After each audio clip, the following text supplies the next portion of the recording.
E eu amava o meu pai, porque durante todos os dias ele me buscava na escola, ele era um pai maravilhoso, realizava os meus desejos, me levava para trabalhar com ele. Porém, com a minha mãe, ele era absolutamente uma pessoa sem limite. E o que aconteceu com isso? Naquele momento, devido a ao registro histórico da minha mãe, que a minha mãe viveu quando era criança, que ela havia sofrido rejeição da parte da minha avó, ela já tinha uma memória de rejeição e ela agora iria transferir essa rejeição. E junto com os ciúmes do meu pai, a minha mãe, durante toda a minha infância, eu não tenho uma lembrança de um dia que ela tenha me sentado e tenha dito: minha filha, você é linda e eu te amo. A única coisa que a minha mãe fazia comigo era me agredir, me espancar, me bater, me ferir, e ela fazia isso incansavelmente. Quando ela me agredia, que sangrava, e ela via que o meu pai, quando chegasse, iria ver, ela me sentava e falava: você vai dizer que foi pulando cerca, você vai dizer que foi fulano, porque se você disser que fui eu te bato novamente.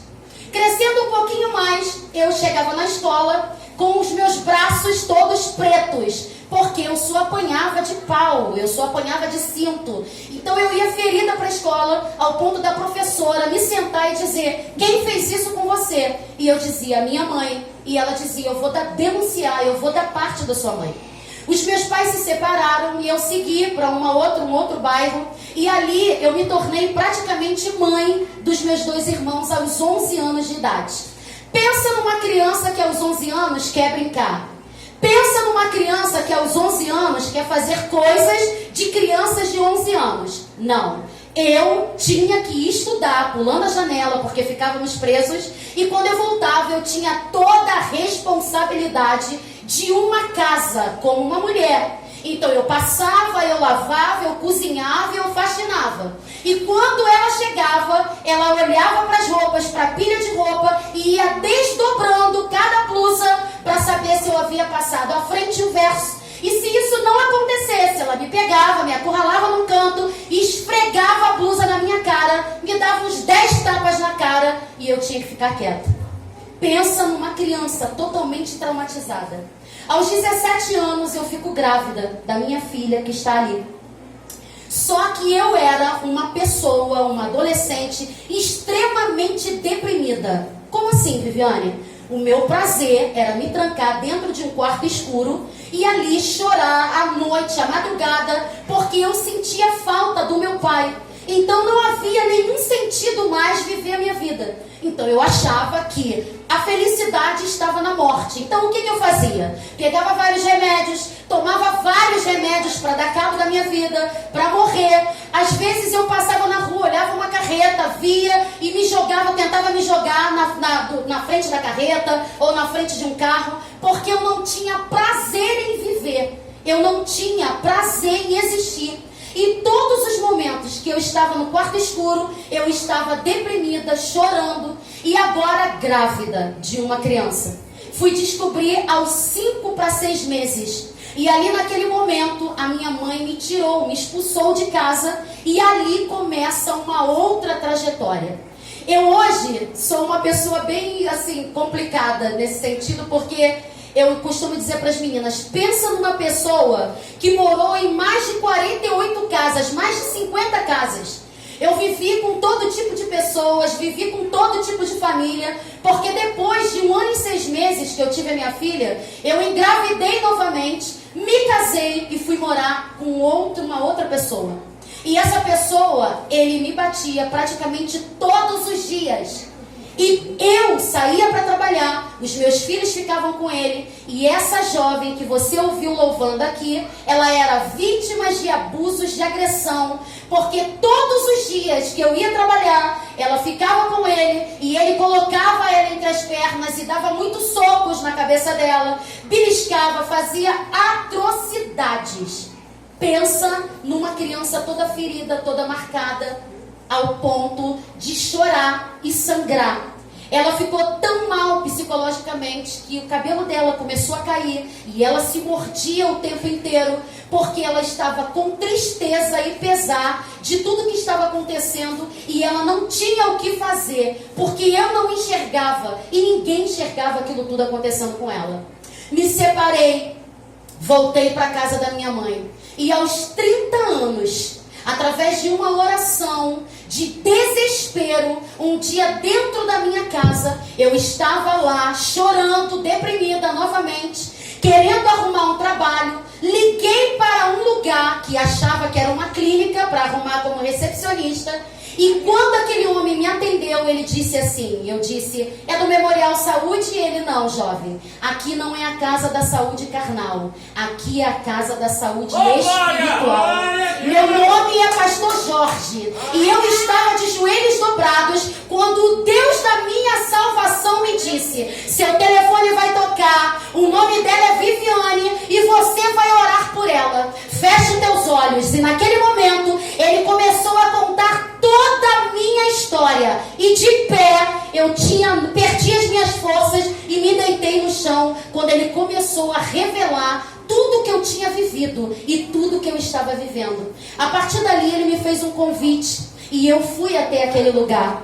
Chegando lá, Deus revelou a ele quem eu era, porque ele não me conhecia. Ele me chamou à frente e a partir daquele dia, o Senhor começou uma grande obra na minha vida. Por que eu resumi um pouco da minha história? É porque nessa noite tem pessoas aqui traumatizadas. Meu Deus! Aqui nessa noite tem pessoas que estão mortas. Tem pessoas que estão se esvaindo de tristeza e angústia. Tem pessoas que entraram aqui nessa noite pedindo socorro, porque não sabem mais o que fazem para se livrar dessas memórias de longo prazo. Nessa noite, o Espírito Santo de Deus, ele quer te fazer sabedor de que ele é um Espírito que solta as tuas entranhas. Ele solta os teus pensamentos. Ele solta a tua memória. Ele solta as tuas emoções. E nessa noite, ele tem cura para você aqui. Não importa quanto tempo essas memórias estão registradas no teu consciente e no teu inconsciente. O que importa é que nessa noite há um Deus poderoso que fez na minha vida e também pode fazer na sua vida. Eu quero trazer à memória aquilo que me dá esperança. Durante muito tempo eu convivi com essas palavras e não conseguia me livrar delas. Sabe que durante todo o tempo em que eu aceitei a Jesus, eu sempre fui muito ativa na igreja. Eu ficava na cantina, eu liderava jovens, eu dava aula na escola bíblica dominical, eu cantava, pedia a oportunidade e a minha filha vinha cantar e eu recebia. Eu estava na igreja fazendo tudo, mas aquelas memórias me alcançavam e me paralisavam.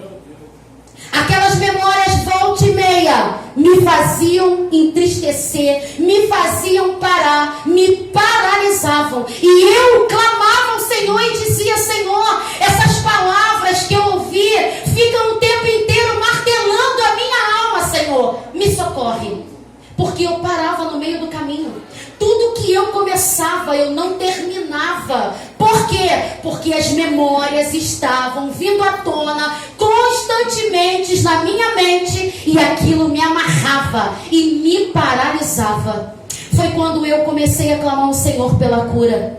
E eu falei: Senhor, eu preciso ser curada por Ti. Preciso ser constante, porque a minha família me tinha como alguém totalmente louca, totalmente alucinada. Porque junto com essas mazelas, aos 19 anos eu era alcoólatra. Aos 19 anos eu jogava todos os tipos de jogos que você conhece, que você já ouviu falar, na verdade. Então eu me tornei uma viciada em jogos. Eu era alcoólatra, eu fumava, eu era uma pessoa sem limites. Ninguém me queria por perto. Ninguém, absolutamente ninguém. Os meus irmãos olhavam para mim e falavam: você não tem jeito. A minha mãe dizia para mim: você não tem solução. Você é igual ao seu pai. Você nasceu igual ao seu pai. Vai morrer igual ao seu pai. Porque você não tem jeito. Mas sabe que Deus, Ele chama os loucos. Deus sempre confunde. Porque se você nessa noite está se sentindo incapaz, eu quero te dizer, através do poder do Espírito Santo de Deus, que você tem capacidade, porque o Senhor, Ele pode te capacitar nessa noite. Digo para você que não é um processo tão simples. Não, não é. Porque depende da tua decisão, depende da tua escolha. Ou você está achando que Deus vai entrar em você e vai fazer aquilo que você não quer, e vai te forçar e te obrigar a ser e se transformar numa pessoa que você ainda não quer. Não, você precisa decidir e escolher que Deus, Ele te ajude a ser transformado. Durante todo esse tempo eu me propus a mudar. Eu me propus a ser transformada, ministrada pelo Espírito Santo. E eu posso dizer nessa noite que falta muito ainda. Mas até aqui tem me ajudado o Senhor. E por isso eu estou feliz. Sabe que quando eu entro pelas portas dos átrios da casa do Senhor, eu contemplo esse lugar depois de passar noites em bares, bêbada. E dá 3 horas da tarde, você está saindo bêbada do bar, sem esperança de algo novo, e você atravessar a rua com carros tentando te atropelar, e você contemplar aquela vida e dizer: Deus, que situação desgraçada, que vida desgraçada é essa? E ali naquele momento você ouviu uma voz e vê uma mão que te disse: filha, tudo o que você quer, tudo o que você precisa está aqui na palma das minhas mãos. Sabe o que é você? Eu cresci no espiritismo, meu pai era espírita, minha mãe também era. Então a minha tendência na minha adolescência era ir ao espiritismo. Eu vivia em várias festas e em várias consultas, e em nenhuma delas você sentar na frente de um homem, dono do terreiro, e ele simplesmente dizer para você, por várias vezes: eu tentei destruir você, mas aquele lá de cima, no momento em que você vai ser destruída, coloca uma luz em volta de você, e eu não consigo te tocar. E naquele momento eu não queria, porque houve um momento da minha vida que eu não queria saber de Deus.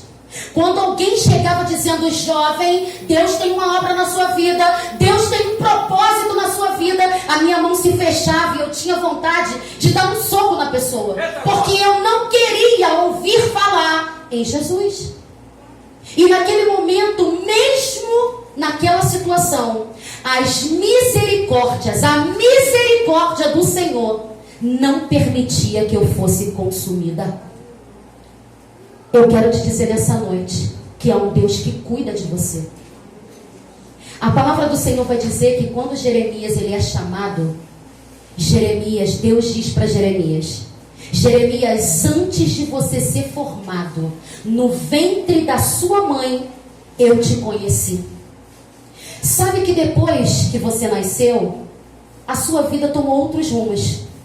De repente você está aqui nessa noite e você está dizendo: ah, mas eu bebi. Ah, mas eu fumei. Ah, mas eu me prostituí. Ah, mas eu fiz tantas coisas erradas. Deus te chamou antes. Antes de você fazer o que você fez na sua vida, Deus te escolheu. Ele te chamou. Ele te santificou. Então não importa o que você fez na sua vida. O que importa nessa noite é que existe um perdão disponível a você. A misericórdia e a graça de Deus está disponível a você nessa noite. E como você conquista, como você vive isso? Trazendo à sua memória aquilo que te dá esperança. Durante muitos dias de tristeza e de angústia que pairavam, onde eu não conseguia me concentrar e ter foco na minha vida, eu comecei a tentar me recordar e me esforçar para recordar o que Deus fez na minha vida no passado. Da onde Deus me tirou. Porque coisa dura é, eu acredito assim, que é o cristão que se esquece da onde saiu, da onde veio, o que Deus fez na sua vida. Há quem esqueça, nos momentos de aflição, do que Deus fez no seu passado, do que Deus fez na sua vida. E sabe que coisa dura é para mim, na minha opinião, é a raiz da ingratidão. E uma coisa que eu sempre peço ao Senhor: Senhor, não permita que eu seja ingrata, não permita que eu esqueça da onde o Senhor me arrancou, da onde o Senhor me tirou. Porque é muito ruim quando você está na presença de Deus e que você esquece daquilo que Deus fez, porque você nesse momento pode cair na murmuração. Você pode começar a dizer que Deus não é bom. Você pode começar a dizer que Deus está tardando. Você pode começar a dizer que Deus não está fazendo. Mas traga à tua memória aquilo que Deus fez na tua vida, no teu passado. Eu tenho certeza que você que está aqui nessa noite tem um milagre de Deus na sua vida. Você tem uma intervenção de Deus na tua vida. Você tem algo que só Deus podia ter feito na tua vida. Deus, Ele mudou histórias e cativeiros aqui nessa noite. E isso é motivo de você glorificar o nome do Senhor. De repente você chegou aqui nessa noite pensando em parar.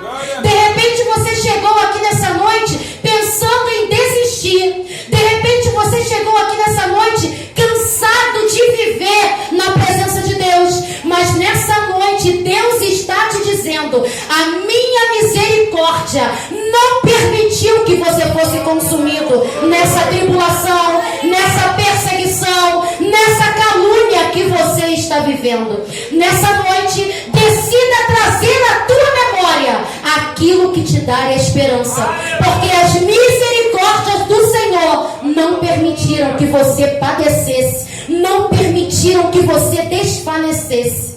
Sabe que nessa noite eu posso dizer que eu estou passando por alguns momentos na minha vida, mas ao contrário de uma época atrás, eu comecei e decidi a tomar posição diferente das que eu tomava. No momento de aflição, no momento de tribulação, eu decidi não murmurar, mas eu decidi adorar. Você sabe que nessa noite o Senhor falou muito sobre adoração. O Senhor falou sobre terremoto. Sabe que nesses momentos de tribulação há um mistério quando você louva, há um mistério quando você adora. Deus quebra cadeias através da sua adoração. Deus entra na sua casa através da adoração. Deus cura e Deus liberta através da adoração. E eu tenho